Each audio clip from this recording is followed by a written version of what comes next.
Ok? Então vamos lá, pessoal. Vamos falar um pouco de computação física e estender isso falando do Arduino, que é uma placa de protótipo, uma das mais famosas, se não a mais famosa do mundo, a placa Arduino.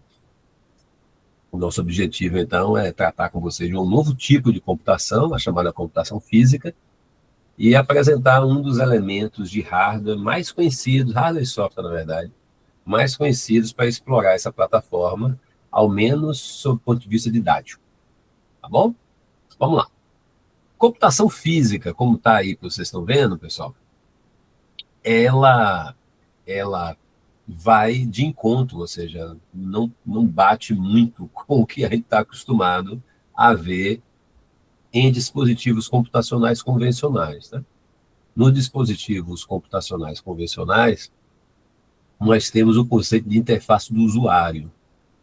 Seja bem-vindo, Tiago. Ou seja, você liga o seu computador, interage com ele, ou usa seu celular e interage com o celular, normalmente passando informações para esse celular ou para esse computador, e esse computador devolve um resultado para você com base naquilo que você passou e executando algum processamento dessas informações.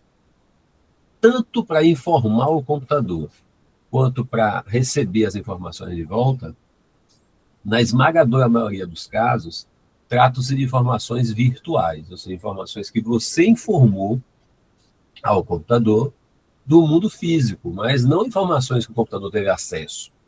Então, por exemplo, se você vai informar a produção de uma fazenda, você diz lá quantas sacas de soja ou quantas cabeças de gado, você informa o número correspondente àquela produção. O computador não tem acesso aos valores, o computador não mede o peso, o computador não conta a quantidade, você informa. E da mesma forma, quando o programa de computador determina, a partir daquelas informações que você passou, algum tipo de procedimento que tem que ser adotado, por exemplo, você colocou lá que você tem não sei quantos hectares de plantação e o computador recomenda que você compre tantos quilos de um implemento agrícola, de um adubo e tal, você vai ver aquele número, vai na loja e compra. O computador também não toma nenhuma iniciativa, a não ser lhe informar. Ou informar você ou informar uma outra pessoa, mas de qualquer maneira a atuação do computador é como um intermediário que recebe informações virtuais e devolve informações virtuais. Por esse motivo, a interface do dispositivo computacional com o usuário ela é fundamental em um dispositivo computacional. É parte fundamental para que o dispositivo computacional funcione. Ele precisa ter acesso às informações fornecidas pelo usuário. A gente tem um pouco, assim, muito pouco, mas um pouco de acesso direto a informações físicas no celular. Porque o celular, por exemplo, ele pode ser usado como um volante para você brincar de Mario Kart. O celular, ele pode medir a localização que ele está e tomar uma decisão no Waze. Né? O celular pode ler, dependendo do celular, ele pode ler a temperatura do seu corpo e indicar uma determinada ação. O celular, ele tem um pouco mais de contato com o mundo físico, mas também, na maioria dos casos, é um contato virtual. Não é, ele recebe a informação e devolve a informação sem nenhum contato físico com a realidade. Quando a gente fala de computação física, a coisa funciona de uma forma bem diferente. Na computação física, as informações elas são coletadas normalmente de forma direta pelo dispositivo computacional e são devolvidas para o ambiente também diretamente pelo dispositivo computacional sem intervenção humana. Então, por exemplo, se você olhar aqui no meu quarto no momento que eu estou ministrando aula para vocês, tem aqui um aparelho de ar-condicionado aqui em cima da minha cabeça. O aparelho de ar-condicionado está ajustado para uma determinada temperatura. Eu determinei uma temperatura e ele liga e desliga o compressor dele em função da temperatura que ele está medindo no meio ambiente. Ele mede que a temperatura está ficando alta, ele liga o compressor para esfriar. ele mede que a temperatura está abaixo do que eu solicitei, ele desliga o compressor para não esfriar tanto. Ou seja, ele toma a iniciativa de ligar e desligar uma determinada parte do seu hardware em função do que ele percebeu sozinho da temperatura do ambiente. Então, você tem um ambiente, um dispositivo que interage diretamente com o meio físico, tanto para coletar informações, quanto para devolver ações sobre o meio físico, sobre o ambiente externo. Tá? Na computação física, isso acontece muitas vezes, inclusive, seja bem-vindo, Adriano, inclusive sem intervenção humana alguma. Então, não tem teclado, não tem mouse, não tem interface de voz, não tem nada. A interface é toda feita pelo próprio dispositivo a partir de informações que ele mesmo coleta. Seja bem-vindo, Kailan. Um dispositivo de computação física muito famoso, vocês devem conhecer, é a Alexa. Eu não posso nem falar o nome dela, que ela está aqui do meu lado. Vou falar aqui, ó. Boa tarde, Alexa. Ixi, ela ficou quieta, hein? Não respondeu, não. Acho que ela está esperando eu falar com ela. Acho que eu tinha que falar antes, Alexa. Né? Alexa, boa tarde.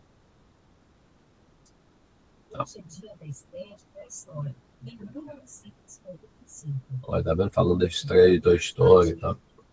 A gente vê esse dispositivo respondendo à interface humana porque, às vezes, é interessante pedir que ela interaja com o ser humano, mas nem sempre isso é necessário.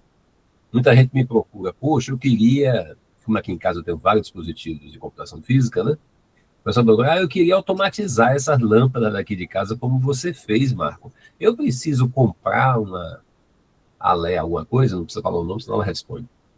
Aí eu sempre digo, não, o dispositivo ele é apenas um dispositivo de interface humana. Você pode configurar as suas lâmpadas sem precisar de interface nenhuma.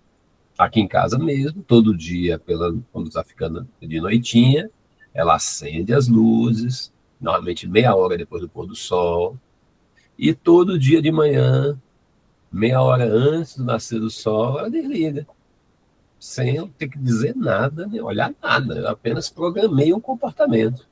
Então, dispositivo de computação física muitas vezes não tem interface alguma com o ser humano. Toma suas decisões sozinho, tá? Agora vamos lá. A partir desse conceito de computação física, como é que isso, na prática, vai nos influenciar, né? Nós que estamos trabalhando na área de TI, e por que a gente precisa entender um pouco mais desses dispositivos? Em primeiro lugar, porque nós estamos caminhando a passos largos para um mundo com a presença muito maior de robôs, de automação residencial, automação comercial, de sistemas computacionais intuitivos e automáticos, sem presença de ser humano. Então, se uma pessoa de TI sem entender nada disso, é até perigoso, né, pessoal? E nós cabe discutir esse assunto logo no início do curso. É por isso que em arquitetura a gente fala sobre sistemas de computação física. E esses sistemas têm características muito diferentes de sistemas de computação convencional. Por exemplo, em um computador, quando você vai adquirir um notebook, por exemplo, normalmente um dos principais objetivos na especificação de um computador pessoal é que ele seja muito rápido e que ele tenha muita capacidade de armazenamento. Normalmente a gente compra o dispositivo pensando nisso, claro, no limite do nosso orçamento, né? Eu queria ter um SSD de 10 TB. Peraí, um SSD de 10 TB não é qualquer um que pode comprar. Então, eu vou comprar um mais baratinho. Mas se pudesse comprar um 10 TB, com certeza todo mundo ia querer comprar. Você compra o dispositivo computacional que ofereça mais performance e mais capacidade de armazenamento. É assim que funciona o raciocínio típico para dispositivos computacionais convencionais. Já para dispositivo de computação física, o raciocínio não é esse. O raciocínio é: eu quero um dispositivo que não seja tão rápido, nem que armazene muita coisa, porque ele precisa ser pequeno, consumir pouca energia e também ser muito barato. Veja, é bem diferente do que a gente pensa quando fala de computação convencional. Imagine, por exemplo, se para controlar o aparelho de ar-condicionado, eu tivesse que comprar um notebook Dell de última geração. O que ia acontecer? O meu ar-condicionado ia ficar no botão mesmo. E eu ia que ficar regulando a temperatura. Porque eu não ia pagar essa grana preta num notebook só para controlar o aparelho de ar-condicionado. Não ia.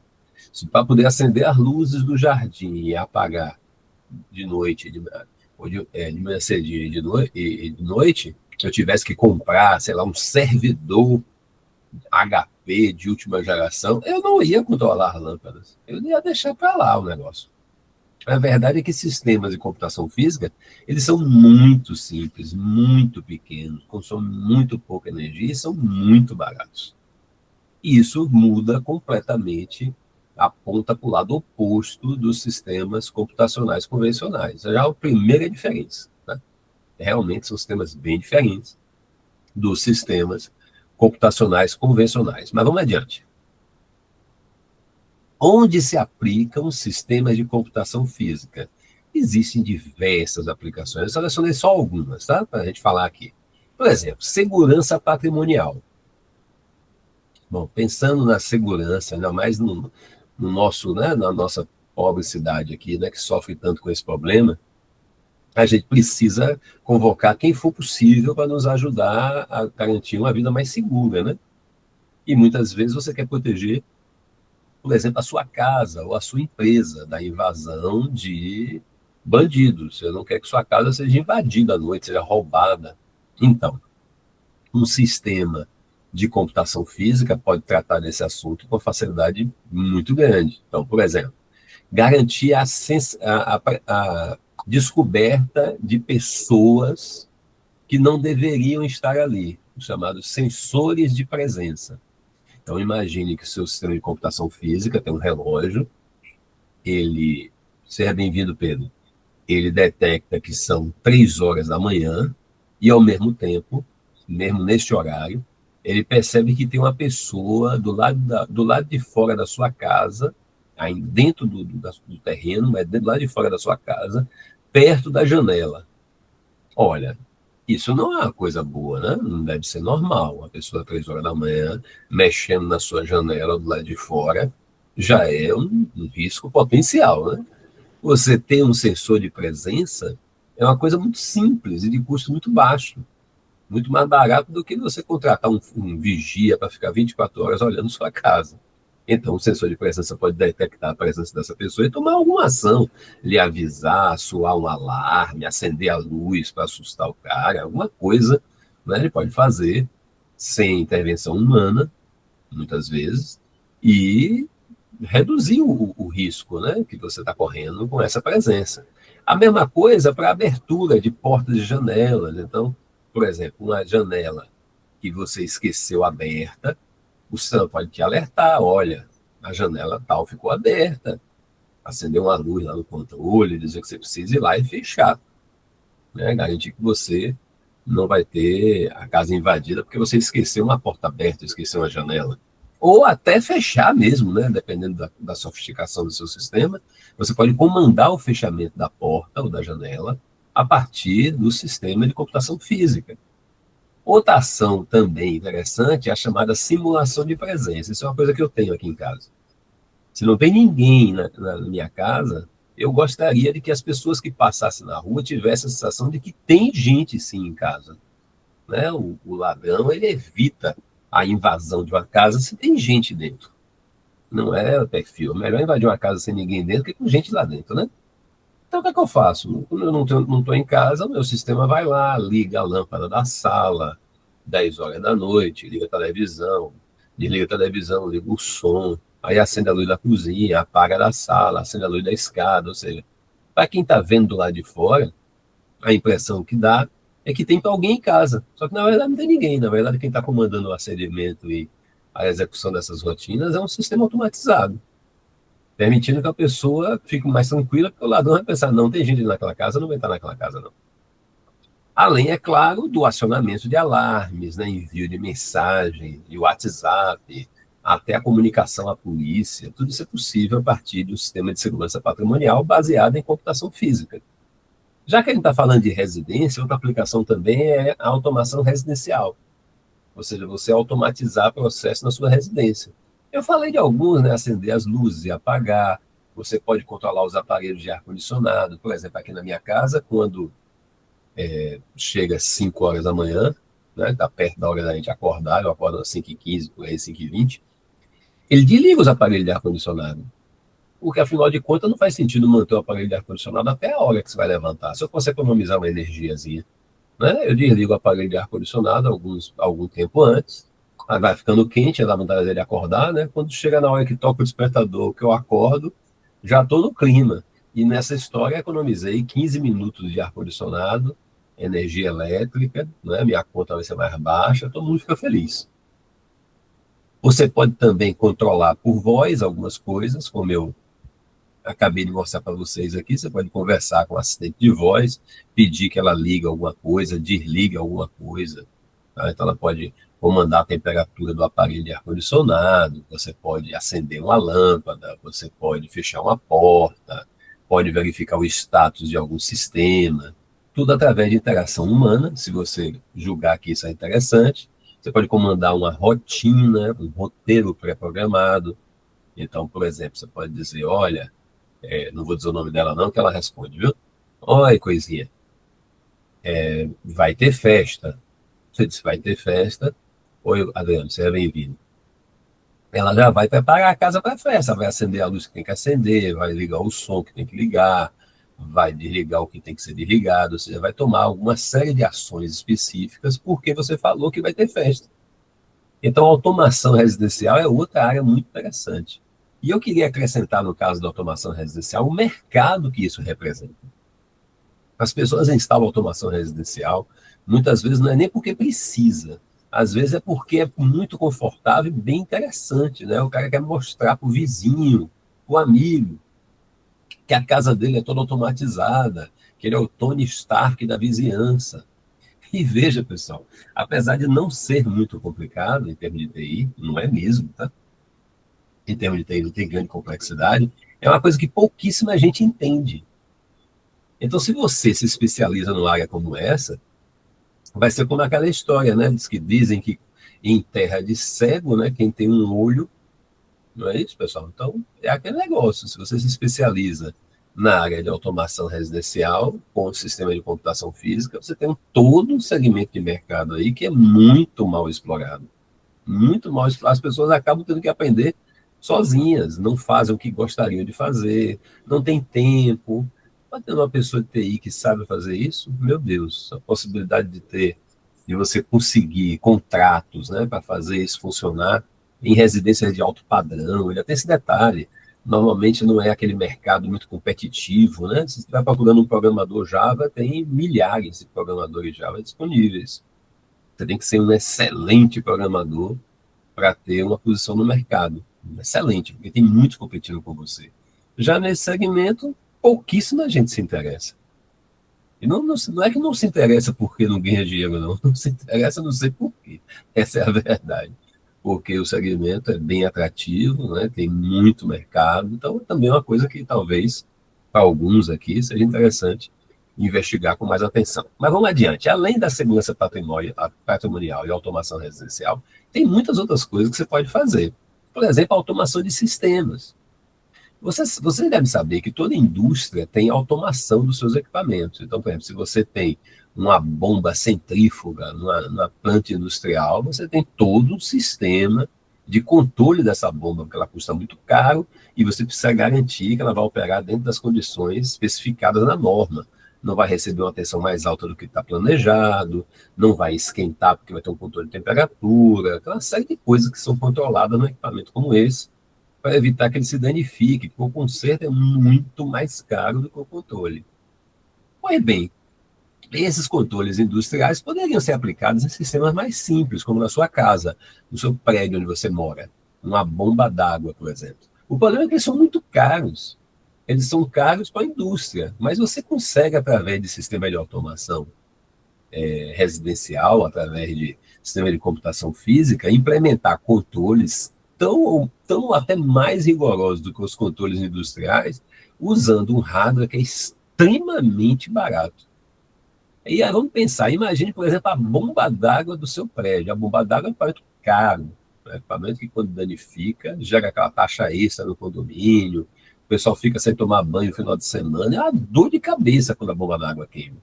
E você pode facilmente, através de sistema de controle por computação física, controlar a segurança, impedindo que as pessoas precisem meter a mão na bomba, você controla tudo remotamente pelo celular, ninguém precisa ir lá meter a mão, né?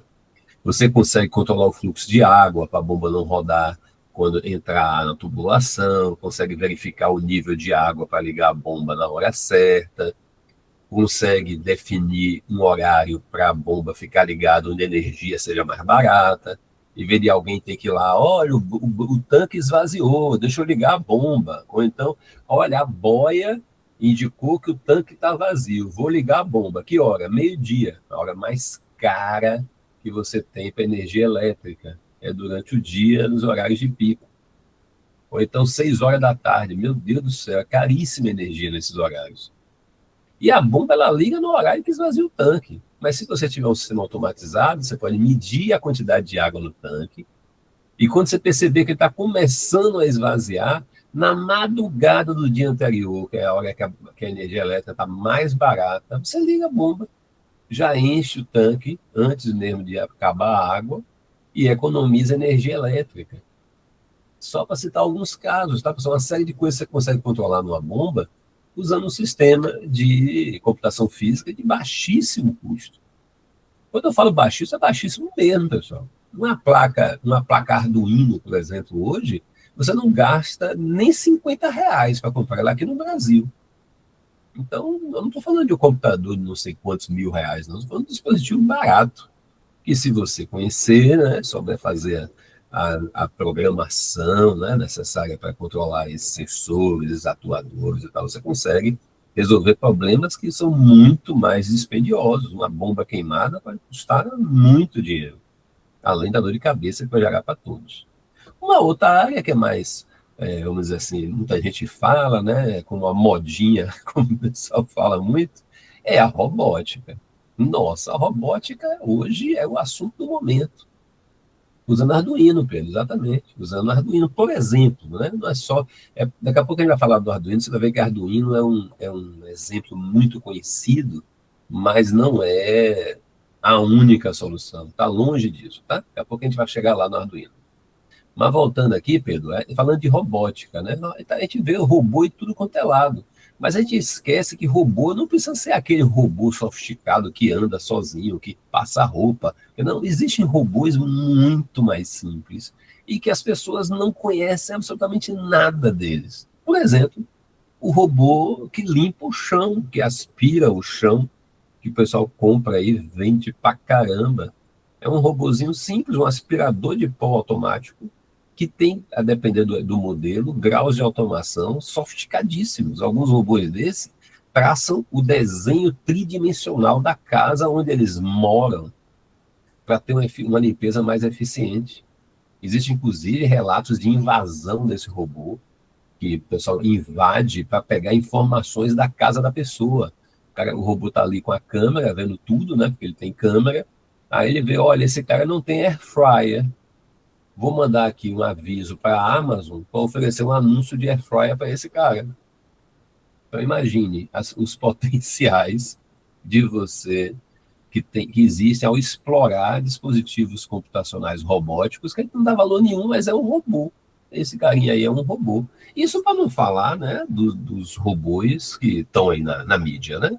Que, nossa, né, vão cada dia a gente se aproxima mais da presença dos robôs no nosso dia a dia, em tudo que a gente faz. Então é importante, se você não vai construir o robô, pelo menos que você entenda ele, porque esse mercado vai precisar de gente competente. Né? Se você não entende nada, vai aparecer alguém que vai entender. Mas vamos continuar, pessoal. Como é que você implementa, respondendo aí a Pedro, né?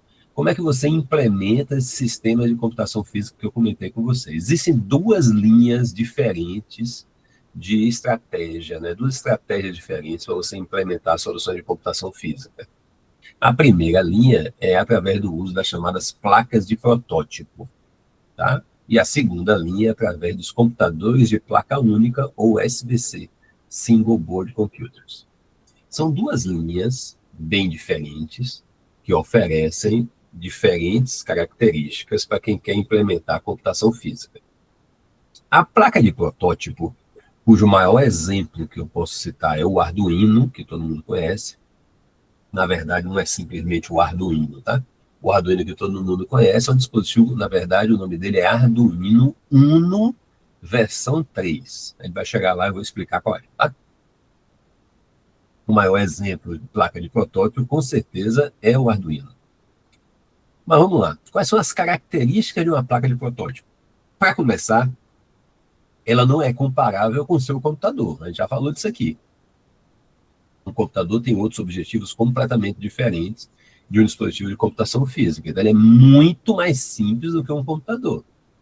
E quando eu falo muito mais simples, por exemplo, ele não possui sistema operacional. Não, você não vai instalar Windows, Linux, nada. Ele não tem sistema operacional. Ele tem um bootloader, que é um carregador de programas, que vai carregar o programa, que a gente não chama de programa, a gente chama de sketch, tá? O nome de programas para microcontroladores. A gente chama, você pode chamar de programa, mas no mercado as pessoas chamam de sketch. Ele vai carregar o sketch e vai executar. Esse sketch vai executar o programa que você escreveu. Você escreve esse sketch usando a linguagem de programação, adiantando para vocês, normalmente é o C++ ou o Python, são as linguagens mais usadas. Se você estuda Java, você vai descobrir que o Java, na verdade mesmo, é o C++ com harmonização facial. É a mesma coisa, não tem diferença praticamente nenhuma entre o C++ e o Java. Tá? São muito parecidos, extremamente parecidos. Se você vê um programa em C++, você vai reconhecer tudo que você viu em Java, tudo, tudo. As diferenças, obviamente, que existem, é porque está tratando diretamente de computação física, e não porque é C++. Então, por exemplo, num computador convencional, você não tem uma porta para perguntar. O cara abriu a porta, você não tem isso no computador convencional. No computador convencional, você não tem o comando, acenda a luz. Como isso não existe no seu computador convencional, tem que ser implementado no dispositivo de computação física. Então, lá você vai ter métodos, estou falando aqui em javanês, tá, pessoal? Porque C++ a gente chama de método, chama de função. Mas é a mesma coisa, né? Você vai ter métodos que você não está acostumado a ver em Java, mas métodos que vão ligar a luz, que vão ler uma porta, coisas que no computador convencional não tem. A diferença é essa, não é a linguagem de programação. Você vai encontrar lá, quem conhece Java, vai encontrar lá o if, o do, while, for, case, os mesmos operadores, mais, menos, asterisco, multiplicar, é tudo igual. Tudo igual. A diferença é muito, muito pequena. Tem algumas coisinhas, tá? Mas é muito pequena, não vai atrapalhar vocês, não. Então, você vai ter um dispositivo computacional muito simples, que você vai programar usando a linguagem de programação, parecida com a que vocês conhecem. Quem gosta do Python pode usar o Python também, não chamado MicroPython, né, que é o Python reduzido. E aí você passa a ter acesso a coisas que um computador não tem, como, por exemplo, portas analógicas e portas digitais. O que é uma porta digital, por exemplo? Uma porta digital, normalmente, ela pode funcionar como entrada ou como saída. Se uma porta digital funciona como entrada, ela é uma porta capaz de ler no mundo exterior um valor digital de 0 ou 1. Por exemplo, a luz está acesa, nesse momento aqui, por exemplo, a luz não está acesa, né? Você está vendo que está tudo escuro aqui no meu quarto, né? A luz está acesa, ele vai dar 0. A luz está apagada. No seu computador você não consegue fazer isso, por mais que você queira. Você pode querer, mas não tem como. O computador não tem esse sensor de luminosidade para você perguntar. No Arduino pode ter. Num dispositivo, né, de placa de protótipo, para ser mais genérico, você pode perguntar. Assim como a porta digital pode ler uma entrada, ela também pode impor uma saída. Você pode dizer, ligue o ar-condicionado. Você vai lá e liga. Ele vai ligar o aparelho de ar-condicionado, porque você comandou que ligasse. A porta digital vai ligar, efetivamente ligar mesmo o aparelho de ar-condicionado. Também impossível para o seu computador. Mas, além das portas digitais, ele possui outros recursos. Um dos recursos que ele possui, que é muito interessante, são as portas analógicas. A porta analógica permite também ler, normalmente para permitir gravar um pouco mais complicado. A gente vai ver um pouco mais, não sei se dá tempo de a gente ver hoje, mas eu vou tentar mostrar uma coisa para vocês. Você consegue ler um valor analógico, ou seja, em vez de ser o valor 0,1, um valor que tem diferentes possíveis valores. Então, por exemplo, eu quero saber qual é a temperatura imagine que eu tenho lá uma chocadeira na minha granja, eu estou criando galinha, quero chocar ovos, e tenho lá uma chocadeira que eu quero controlar a temperatura da chocadeira. Eu vou colocar um sensor de temperatura, o sensor vai dizer, quando o Arduino perguntar, qual é a temperatura naquele momento. Se a temperatura estiver abaixo do que é recomendável, o que é que o Arduino vai dizer? Acenda a lâmpada. Ele vai acender uma lâmpada forte que vai esquentar. Aí ele vai continuar medindo a temperatura. Olha, ficou muito quente. Ele vai lá, desliga a lâmpada. Se a temperatura demorar e não estiver baixando, ele ligue o ventilador, ligue o exaustor. Ou seja, são perguntas que tanto podem ser analógicas quanto digitais, e respostas que podem ser digitais e até podem ser analógicas também. Diga, Tamires, pode falar. Professor, uma coisa que eu não entendi muito bem. Como que a gente programa, digamos assim, o Arduino para ele fazer essas ações? Vamos lá. Assim como você aprendeu você aprendeu ou vai aprender, né, no Java, os métodos para você fazer a leitura do teclado, não é isso? Para você escrever na tela. Nas placas de protótipo, você vai aprender os métodos para fazer a leitura de uma porta digital. Aí você pergunta, se e o if lá, né? If porta digital está ligada, faça isso. Else, caso contrário, faça aquilo. Então você vai perguntar, como você pergunta na linguagem de programação convencional, qual é a entrada daquela porta naquele momento. E na hora que você quer ligar, seria o equivalente a você escrever alguma coisa. Em vez de você fazer lá print ln, alguma coisa lá, escreva isso, você vai dizer acione a porta tal. Aí a porta vai ser acionada. Entendeu, Tamires? Entendi, mais ou menos. Mas, tipo assim, a gente faz uma espécie de código ou é Isso. muito mais externo do que interno? Não, é um código. Você quer que eu mostre um código para você, Tamires? Só para você ter uma ideia? Me dê um minutinho que eu mostro para você. Vou pegar um código aqui bem simples, tá? E Sim. mostrar para você. Só um instantinho. Eu não estava esperando fazer isso, não, mas não tem problema. A gente acha aqui agora. Só um instante, tá?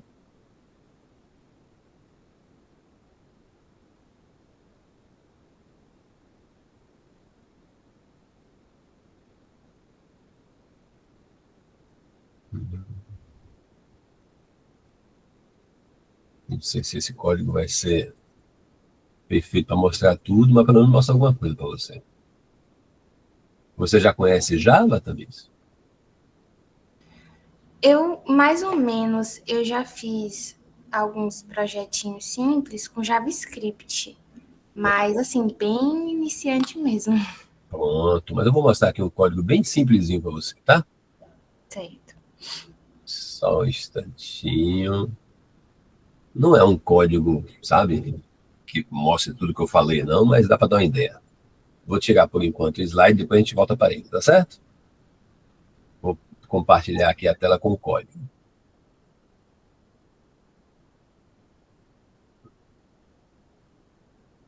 Você está vendo aí a tela com o código?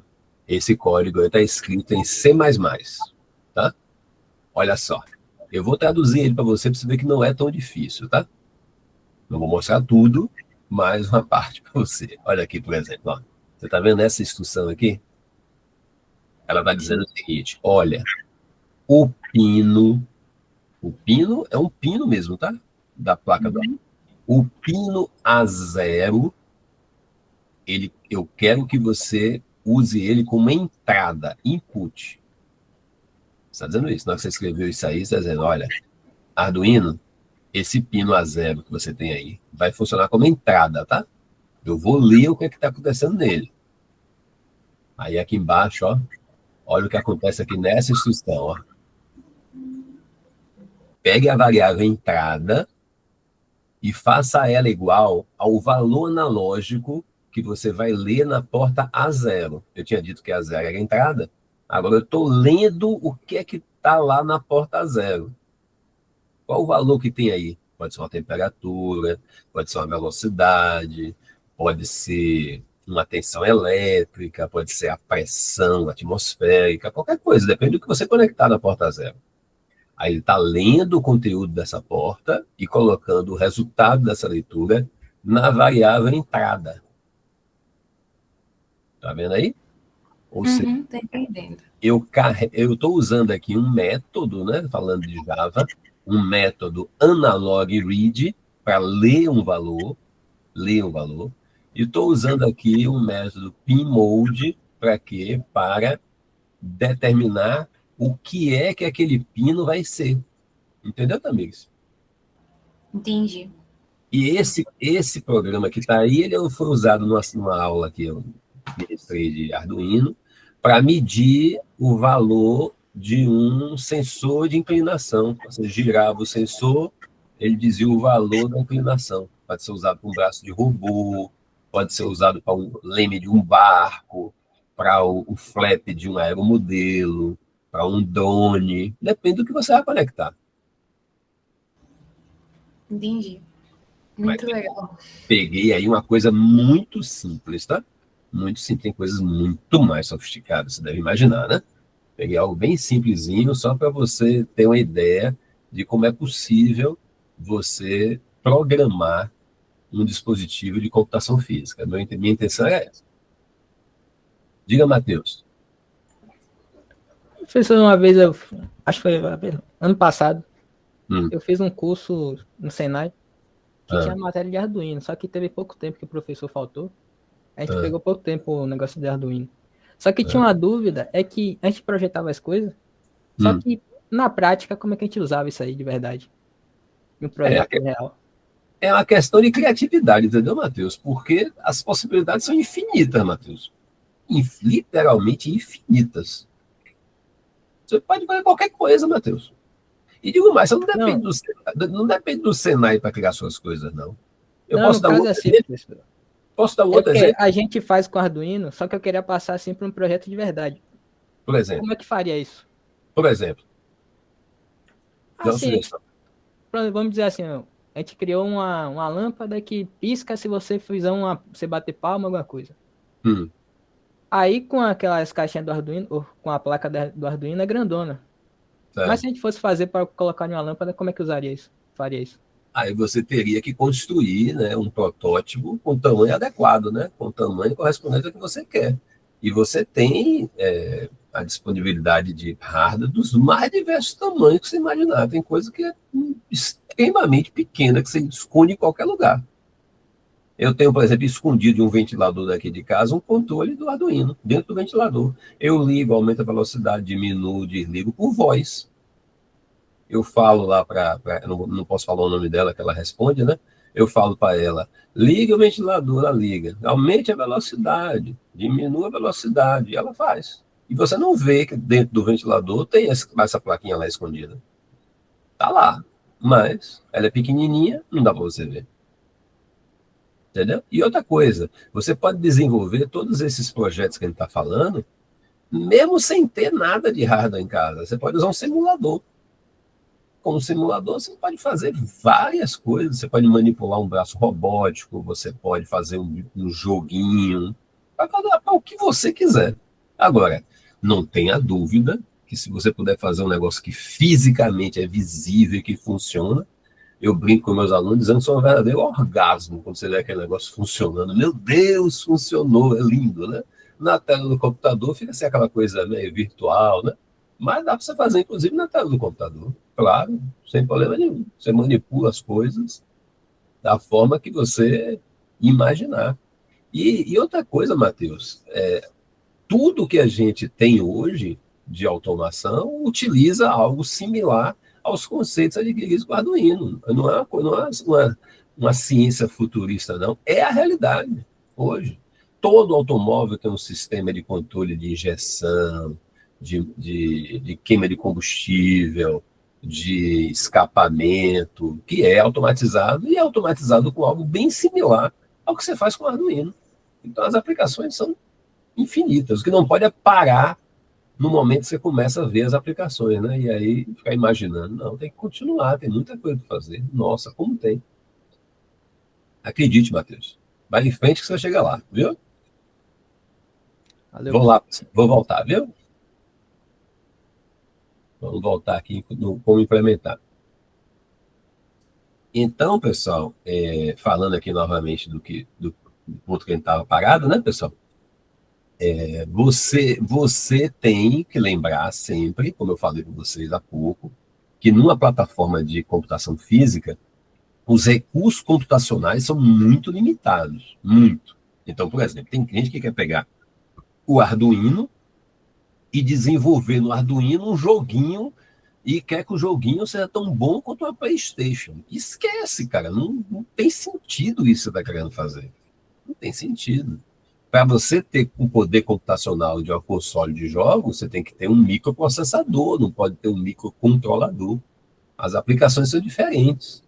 Assim como a PlayStation vai dar um banho em performance, funcionalidade no Arduino quando for rodar um jogo, o Arduino vai dar um banho de funcionalidade e performance quando precisar mexer com coisa física do mundo real.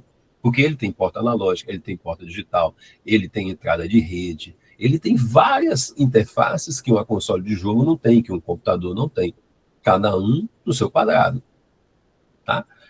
Então, lembre-se que você tem uma memória e uma performance limitadas, porém suficiente para a maior parte das aplicações do mundo real. Ok? Então, essa é a primeira opção, vamos falar assim. É usar uma placa de protótipo, sendo que a mais conhecida de vocês é a placa Arduino, mas existem, repito, existem muitas outras. Muitas mesmo, são dezenas de modelos. Cada um com suas características mais adequadas para determinado projeto, seja pelo tamanho, seja pelo consumo, seja pela capacidade de processamento. Tem vários modelos, você pode escolher aquele que é mais adequado àquilo que você está querendo implementar. Mas vamos agora para o segundo tipo. O segundo tipo é uma solução mais sofisticada. Ao invés de você usar uma placa de protótipo, você pode usar o chamado computador de placa única, o SBC, Single Board Computer. Um Single Board Computer, ele é uma solução que também permite fazer computação física, ele também tem interface para conectar entrada, saída do mesmo jeito, só que ele não é um computador simplificado, sem sistema operacional, não, ele é um computador mesmo. Claro que ele não tem a mesma capacidade do seu notebook, por exemplo, mas ele pode conectar teclado, mouse, monitor de vídeo, pode instalar sistema operacional, pode instalar aplicação, instalar um servidor de banco de dados, ou seja, é uma máquina muito mais simples do que um computador convencional, mas que tem todos os recursos de um computador. Em compensação, não tem toda a capacidade de entrada e saída que uma placa de protótipo tem. Então, é para algumas soluções específicas. Imagine, por exemplo, que você precisa de um sistema de computação física. Oi, Daniel, tudo bem? Seja bem-vindo. Você precisa de um sistema de computação física que reconheça o seu rosto e, com base no seu rosto, tome uma atitude. Abra uma porta da sua casa, ou, sei lá, cadastre você no sistema de reconhecimento facial. Então, você quer rodar uma aplicação que envolve aprendizado de máquina, envolve reconhecimento de imagem. Você não vai conseguir fazer isso em uma placa de protótipo. Nesse caso, você precisa de um dispositivo um pouco mais potente. Desses dispositivos, o mais conhecido também, tal como o Arduino é muito conhecido nas placas de protótipo, o Raspberry Pi é muito conhecido para computadores de placa única. É uma solução muito mais sofisticada, mais cara, tá? Dizendo logo a vocês, bem mais cara do que o Arduino, mas em compensação oferece recursos que o Arduino não oferece. Se você precisa de computação mais pesada, mas não pode abdicar das conexões de entrada e saída e tal, a solução ideal é um SBC, tá? E além de ter conexões de entrada e saída física, ele continua tendo as conexões de entrada e saída convencionais. Aquelas que tem no computador, saída HDMI, USB, porta Ethernet, Wi-Fi, Bluetooth, ou seja, o que a gente está acostumado a ter no computador, você também tem no USB-C. Só que, novamente, não chega a ser um computador, não tem a mesma potência do computador, não chega nem perto, mas também não chega a ter as mesmas capacidades de entrada e saída de uma placa de protótipo. Então, é aquele ponto intermediário ali, depende muito do que você vai fazer. É claro que existem sistemas mais sofisticados que você usa um pouco de tudo. Você usa a placa de protótipo para atuar nos dispositivos diretamente, você usa um SBC para rodar um servidor de banco de dados para guardar aquelas informações, você usa o seu computador com a interface web para poder interagir com o sistema. Então, o limite é a sua criatividade. Não tenha nenhuma dúvida, a sua criatividade e é que vai determinar o que pode ser feito. Tá? Realmente é uma questão é um ramo com aplicações infinitas, literalmente infinitas. Vamos lá. Qual é, então, o caminho que a gente deve seguir? Eu sempre recomendo que quem está aprendendo, que é o caso da gente, né? Que está aprendendo, comece por uma placa de protótipo. Até porque durante os seus primeiros testes, você pode ter um acidente, queimar um componente, é muito comum, hein, pessoal? Queimar componente, danificar, etc. E você danificar uma placa de protótipo, você vai perder R$50. Danificar um Raspberry, você vai perder 600, 800 reais, aí já é mais pesado, né? Então, a gente que está aprendendo começa com a placa de protótipo. Outra coisa, você não precisa de sistema operacional, banco de dados, processamento de reconhecimento de imagem, tá? Na maior parte das coisas, você não precisa disso. Então, para que investir num dispositivo muito mais caro, se para a maior parte das aplicações uma placa de protótipo é suficiente? Então, eu recomendo que sempre comece com a placa de protótipo.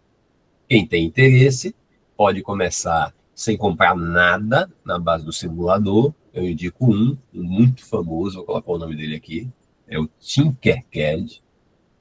Tinkercad é bem legal, dá para você fazer um bocado de coisa com seus projetos de Arduino, né? Você faz isso na tela do computador. E para aqueles mais interessados, você pode simplesmente coçar o bolso e comprar um kit de Arduino, sei lá, gastar 150, 200 reais e ter um kit com dispositivos físicos para montar em casa. Você pode fazer tanto uma coisa quanto a outra, tá? Aí é uma opção de cada um de vocês para quem quiser implementar mesmo, tá? O que a gente está falando. Mas vamos adiante. Vamos falar agora do Arduino, que é um tão famoso, né?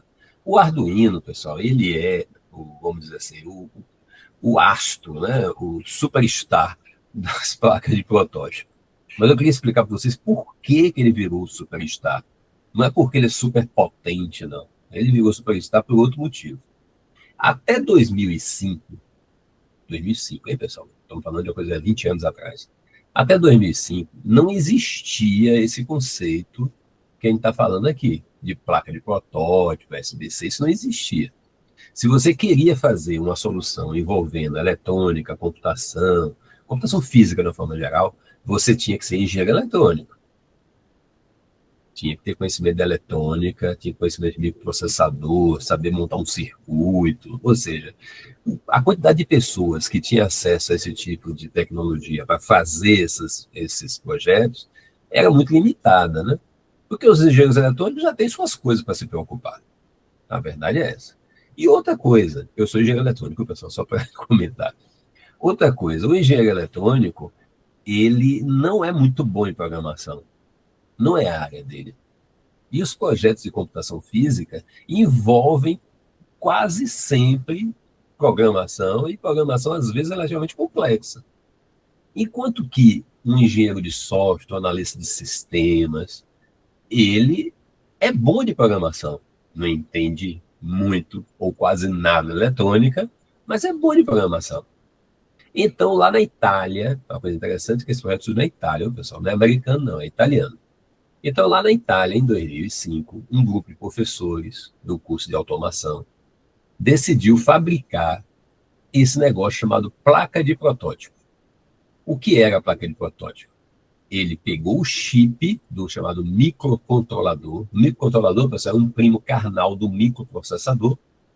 porém, ele é muito mais adequado para projetos de computação física do que o microprocessador.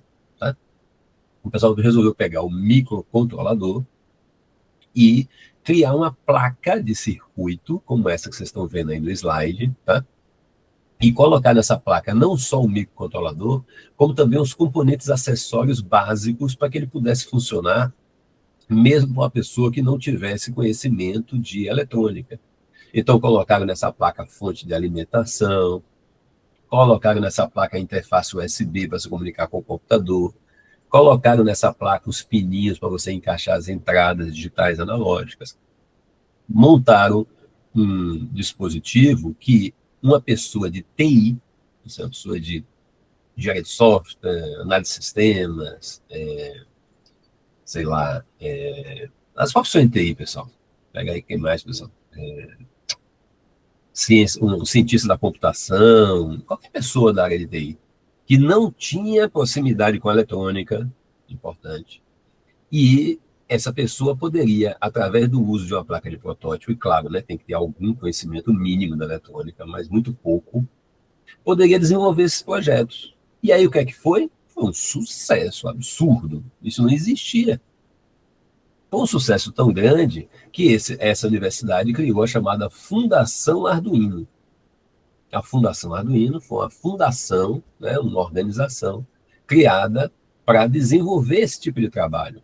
A Fundação Arduino, ela desenvolve desde então, desde 2005, diversos produtos, todos eles com tecnologia 100% aberta. Você tem acesso a todo o projeto, a todo o software, 100% aberto, tá? E não só desenvolveu esses produtos, como ele é abertos, permitiu que outras empresas, especialmente os chineses, fizessem cópias dele. Então você consegue comprar placas Arduino de um chinês com um custo lá embaixo. O chinês fabrica isso como se fabricasse um pão. Larga escala, custo lá embaixo. Resultado, quem queria brincar com Arduino, que teria que pagar, na época que foi lançada a placa Arduino, ela custava em torno de 40 euros. 40 euros dá aí uns 200 e poucos reais, né? Passou a poder comprar essa placa Arduino nos fornecedores chineses ao preço de $2. $1. $1,50. Estamos falando aí, pessoal, de ao invés de pagar R$200, pagar R$10. A redução foi absurda. Tá? Então, esse projeto deu super certo.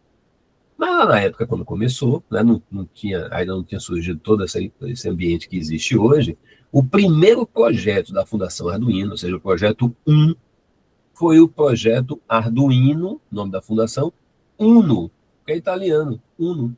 Ou seja, primeiro projeto da Fundação Arduino, Arduino Uno. Adivinha como é o nome da segunda placa, pessoal, que a Fundação Arduino criou? Quem sabe me dizer aí, pessoal?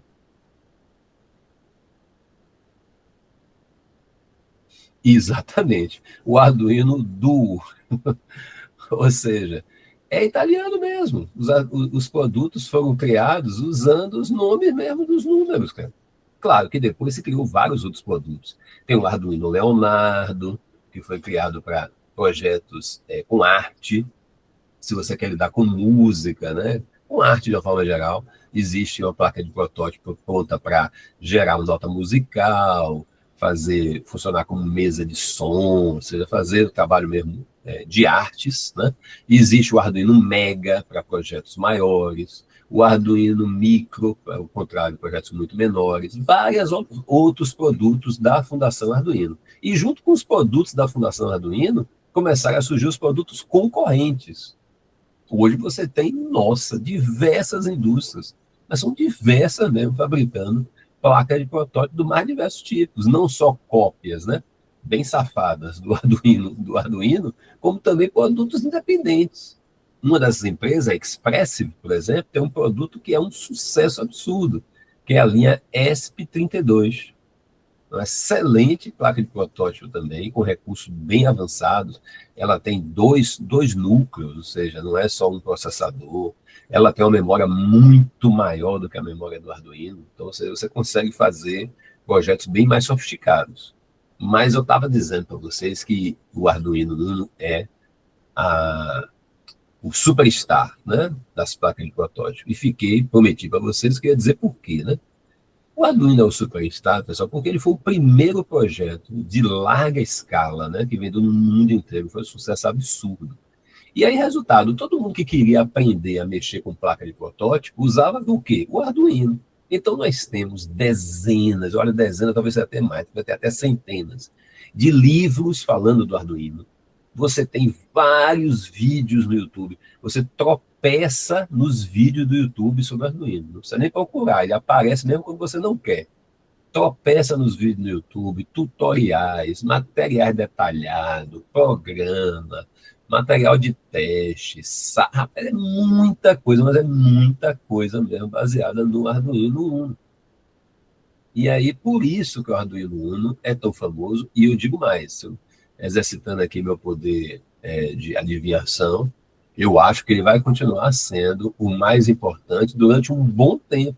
Porque por mais que surjam novos produtos melhores do que esse produto, que o Arduino R3, que a gente vai falar daqui a pouquinho, que é R3, esses produtos jamais vão ter a mesma penetração, entendeu? Quando eles conseguirem chegar na penetração do Arduino, uma coisa que vai demorar, aí sim é que você pode ter outras soluções competitivas, mas não se enganem que existem sim outras opções, às vezes até mais baratas ou mais potentes, do que a solução baseada no Arduino Uno. Mas Arduino virou sinônimo. Quando você fala de Arduino, todo mundo acha que está falando de computação física, nem se discute. Não é. Arduino é só uma fundação que tem vários produtos, inclusive o Arduino Uno. Para vocês entenderem como esse negócio funciona, o Arduino Uno R3, que eu estou falando, é a terceira versão, é de release, né? Terceira versão. Ele é a terceira versão do projeto Arduino Uno. Existiu a versão 1 e a versão 2 antes. E agora, a Fundação Arduino já está vendendo o Arduino versão 4, que é o R4. O R4 é bem mais poderoso do que o R3.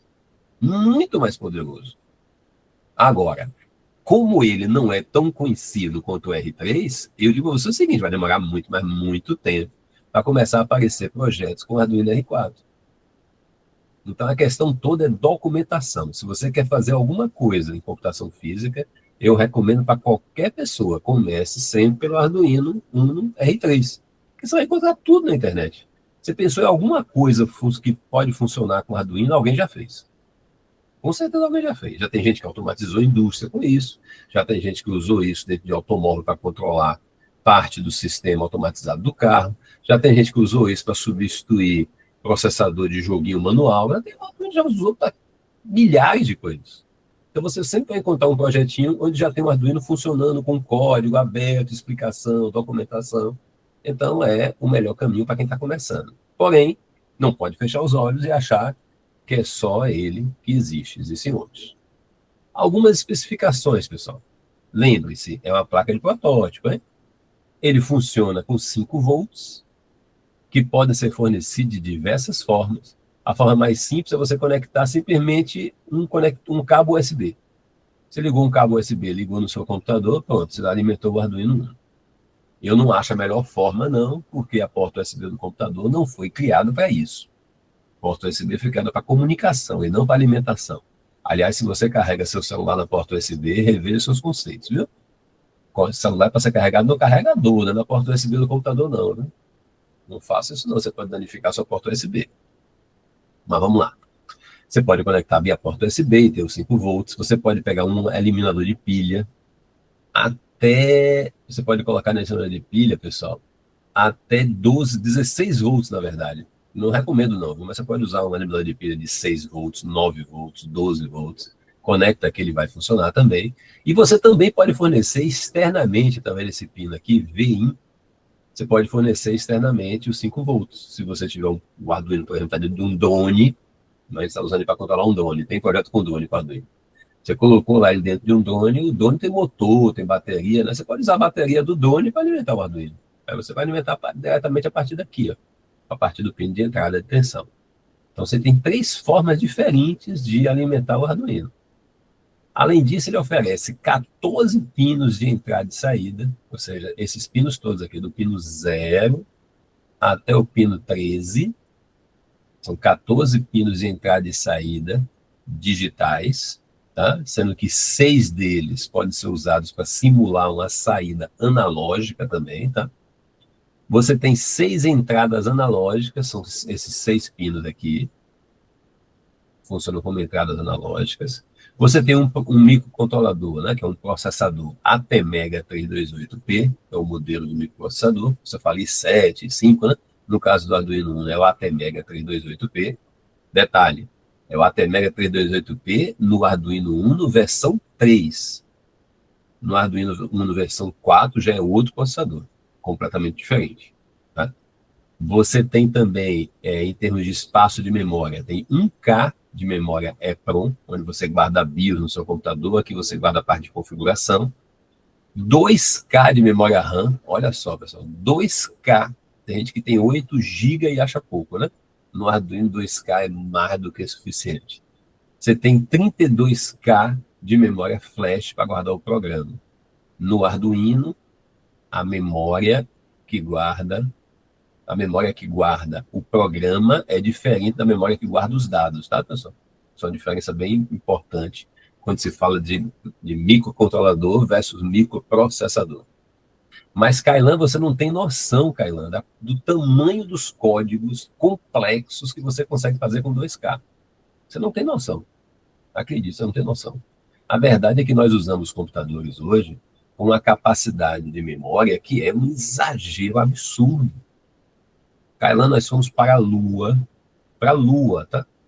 A gente saiu daqui, subiu num foguete, viajamos 4 dias no espaço, pousamos uma nave lá na Lua, e o computador da nave que nós levamos para a Lua tinha 2,2K. É que os sistemas que nós utilizamos hoje, professor, são tão diferentes, né? Tipo, a gente necessita de tanta memória. Tipo, hoje em dia, vamos falar em relação, assim, de programas e jogos, assim, do computador, 8 GB já não começa a ser suficiente, tá? Sabe, a gente pede a partir de 16 e tal, e aí, kbytes, assim, chega a ser engraçado, né? Por ser tão pouco, assim, e capaz de processar tantos dados. Mas, Kailan, deixa eu te dizer, a gente precisa de muita coisa para os jogos e tal. Desculpa, é por incompetência de desenvolvimento, viu, Kailan? Não faz sentido nenhum. Não faz sentido nenhum. Absolutamente nenhum. Você tem um jogo que precisa de 16 GB de memória RAM. Nenhum sentido. É preguiça e preguiça em níveis estratosféricos. Porque 16 GB de memória é um absurdo. É um absurdo. Mas eu concordo com você. No ponto que nós chegamos dos sistemas operacionais, da linguagem de programação, das interfaces gráficas e tal, não tem jeito. Infelizmente, a gente fica usando cada vez mais memória sem necessidade. Digo para você o seguinte, com os 2Kzinho do Arduino Uno, você faz coisas que você não acredita com 2K. Com 2K mesmo. Você não vai sentir falta de memória, não. Pode ficar tranquilo. Dá para fazer muita, muita coisa mesmo. Mas vamos lá. O ambiente de desenvolvimento, para quem vai trabalhar desenvolvendo soluções, né, para o Arduino, a linha Arduino, não só o Arduino Uno, como todos os outros dispositivos da Fundação Arduino, ele é gratuito, é a chamada Arduino IDE, e está disponível para rodar no Windows, para rodar no Mac, para rodar no Linux. Ela só não roda em tablet e celular. Tá? Está disponível para rodar em qualquer plataforma. E você tanto pode usar a linguagem C++, quanto usar o MicroPython. Tá? Eu recomendo o C++, especialmente para quem já conhece alguma coisa de Java, porque é muito parecido. Tá? Agora, vamos lá. Tem que lembrar de uns detalhes. Por exemplo, você não vai compilar o seu programa no Arduino. O Arduino não tem capacidade para isso. O que você faz é compilar o seu programa no computador.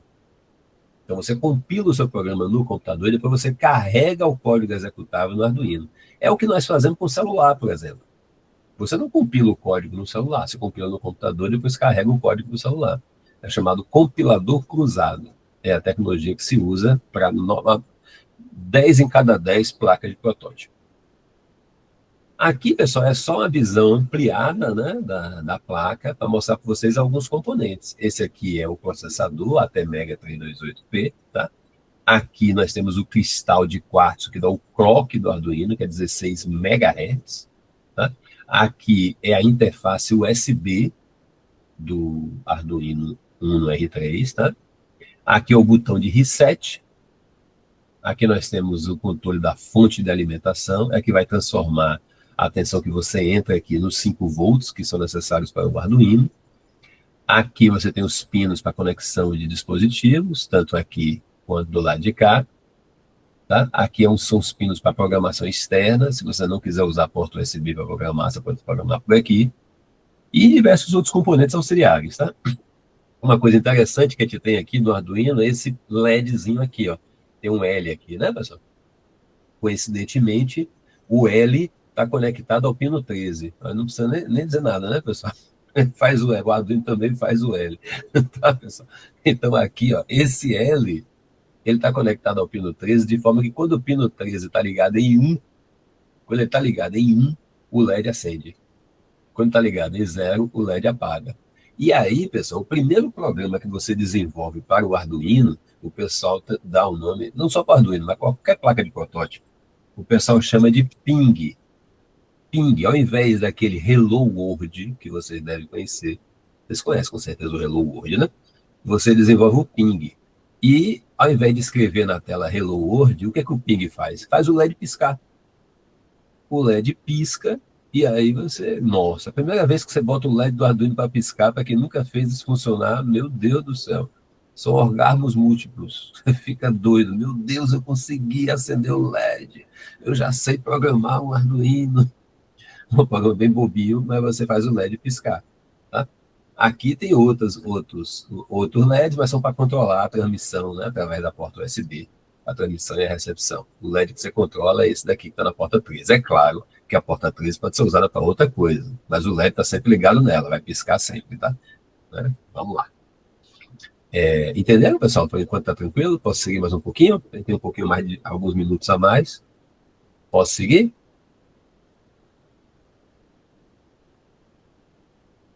Então, vamos lá. Vamos seguir. Aqui são os componentes que eu falei para vocês, né? O microcontrolador ATmega 328P, que é o do Arduino R3. A controladora USB, o regulador de tensão e o clock. Para entender como é que são as conexões do Arduino Uno, você tem a alimentação elétrica, que, como eu falei, pode ser feita de 3 formas diferentes. Daqui a pouco eu mostro os detalhes. Temos as portas analógicas, que podem ser usadas para conectar entradas analógicas, medir alguma coisa analógica no mundo externo, medir a inclinação do seu drone, por exemplo, para que ele não caia, medir a velocidade do carrinho que você controlou de forma autônoma com o Arduino Uno, medir a temperatura da caldeira da indústria lá de produtos de bolo e de docinho que alguém contratou você para automatizar, medir qualquer coisa analógica. Tá? Temos aqui as portas digitais para fazer a leitura e a escrita de valores digitais, 0, 1. Tá? E essas portas são da seguinte forma: a alimentação, você pode através da porta USB. Na verdade, a porta USB, como eu disse, não deve ser usada para alimentação, deve ser usada para comunicação. É através da porta USB que você vai carregar os sketches que você desenvolveu com o seu Arduino. Você vai carregar o sketch, ele vai executar. Temos aqui a porta com eliminador de pilha, que pode ser qualquer tensão entre 5 e 17 volts, embora não se recomende mais do que 12, porque mais do que 12, esse carinha aqui ele vai esquentar, e a depender da refrigeração do seu ambiente, você pode perder seu Arduino, então mais do que 12 não recomendo. Tá? E tem a porta VIN, como eu falei para vocês, para você ligar uma fonte externa de 5 volts, se você tem um ambiente onde o Arduino é apenas um componente, você pode usar a fonte do resto do ambiente para alimentar o Arduino. Uma coisa interessante que eu não havia falado é que o Arduino pode alimentar outros dispositivos, ele pode servir como fonte de alimentação.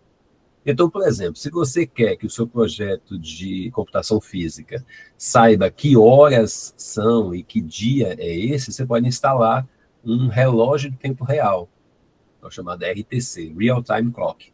É um acessóriozinho pequenininho que você conecta ao Arduino, e esse acessório precisa ser alimentado. Quem é que vai alimentar esse relógio? O Arduino. Você usa saídas de 5 e 3,3 volts, e ele vai alimentar o relógio. Você alimenta o Arduino alimenta o relógio. Então, você pode alimentar, desde que não seja, claro, né, nada muito potente, você não vai alimentar um motor, não vai alimentar uma lâmpada, um LED de alta potência, vai alimentar uma coisa pequenininha. Isso ele consegue suportar. As portas analógicas que eu falei, elas também têm outras funções, tá? Cada uma das portas analógicas, ela é um decodificador analógico digital. Ele lê um valor analógico entre 0 e 5 volts e converte isso em um número binário entre 0 e 1023. Significa que se você medir 0, é porque é 0 volts. Mediu 1023 é porque é 5 volts. E os valores intermediários é a tensão que está medindo. A maior parte dos sensores que você tem para sistema de computação física dão como saída uma tensão elétrica. Então, se você quiser medir temperatura, velocidade, pressão, iluminação, o que você quiser medir, normalmente você vai encaixar um sensor para fazer essa medida, e na maior parte dos casos o sensor vai entregar uma tensão elétrica variando entre 0 e 5 volts. Aí você vai pegar essa tensão elétrica entre 0 e 5 volts, conectar em uma dessas entradas analógicas, e lá no seu programa, no seu sketch, você vai associar o valor que você leu ao comportamento que você está medindo. Olha, a velocidade deu tanto. Por exemplo, tem um aluno meu que fez um velocímetro para bicicleta. Então, a bicicleta está a tantos quilômetros por hora, medindo o velocímetro através de um sensor de velocidade na roda da bicicleta. O sensor de velocidade dava uma tensão variando entre 0 e 5, ele media essa tensão e tinha a velocidade no displayzinho lá do velocímetro. Tá? Mas você pode falar o que você quiser, eu volto a dizer. É só você pensar um pouquinho. Se quiser fazer um termômetro, você faz com uma facilidade enorme. A quantidade de opções é gigante. Para vocês terem ideia, até sensor cerebral tem. Se você quiser construir lá uma máquina daquelas lá do Elon Musk, com o nome Neuralink, né? O Elon Musk está fazendo umas máquinas agora que leiam o cérebro. Se você quiser, se você for suficientemente maluco e competente para desenvolver o software, tem sensor para ler onda cerebral, para vocês terem ideia. O que você imaginar de coisas acontecendo no mundo, você vai ter um sensor que mede aquilo. A mesma coisa no sentido contrário. O que você imaginar de coisas que você quer entregar ao mundo, vai ter um atuador que pode ser conectado ao Arduino que vai fazer. A questão é o quê? Tem que pensar, tá? Essas portas, pessoal, como eu falei, são 6. Você pode medir 6 coisas ao mesmo tempo. 6 medidas simultâneas, que é muita medição, né? Mas você pode medir 6 variáveis diferentes acontecendo ao mesmo tempo. Sendo que 2 dessas entradas, se você não as estiver utilizando, você pode utilizá-las como uma conexão de rede. É uma conexão de rede no padrão chamado de I2C, I2C. I2C, pessoal, você não deve conhecer. Vocês conhecem provavelmente o TP, né?